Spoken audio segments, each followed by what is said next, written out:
Hello everyone, what's going on? This is GP Aviation here, and today we are going to be talking about the rise and fall of the Airbus A300 from being the first aircraft of the Airbus to never built again. Airbus built 561 A300s between 1972 and 2007.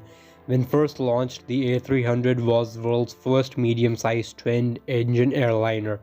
The market was less crowded then and the plane slotted nicely between Boeing 737 and bigger 747. But as the market became more crowded, Boeing introduced its similarly sized 767 in 1981. The older Airbus A300 found itself comprehensively outmatched and outpaced.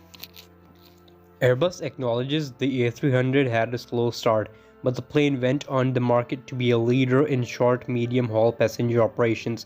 At the time, the A300 was relatively unusual because its wide body and raised cabin floor meant it could carry passengers and significant amount of cargo at the same time. The aircraft had two engines rather than typical three engines of that era, and that saved the airlines money. The way the A300 was built was also innovative for the era. Airbus used composite structures the manufacturer developed and tinkered with the wingtips and reduced drag. Airbus also advanced electrical signaling for secondary controls. The A300 was the first aircraft made to seriously challenge North America's then aircraft building supremacy. Now the question here stands that why hasn't the A300 become a household name? Why didn't the A300 become a long-running smash hit for the Airbus the way the 737, 767 and even the 747's programs had been for Boeing?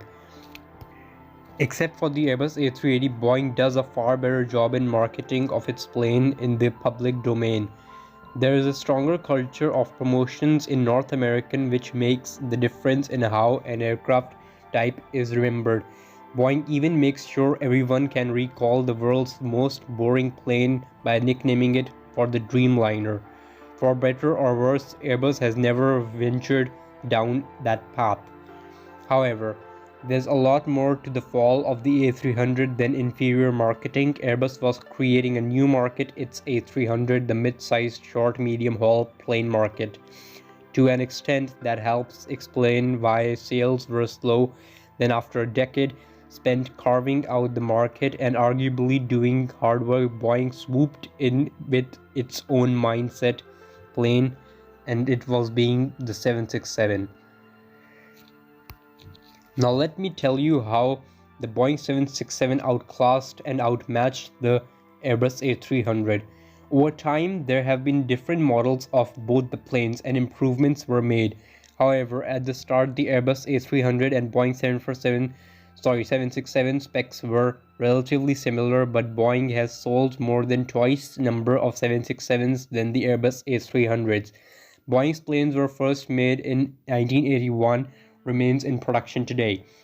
Ultimately, the market decided the fate of the Airbus A300, but there was an upside for the Airbus. The competition Airbus focused on new planes. The competition gave rise to the Airbus A330 and the A340. The A340 had its hurdles, but we are going to discuss that about in another video.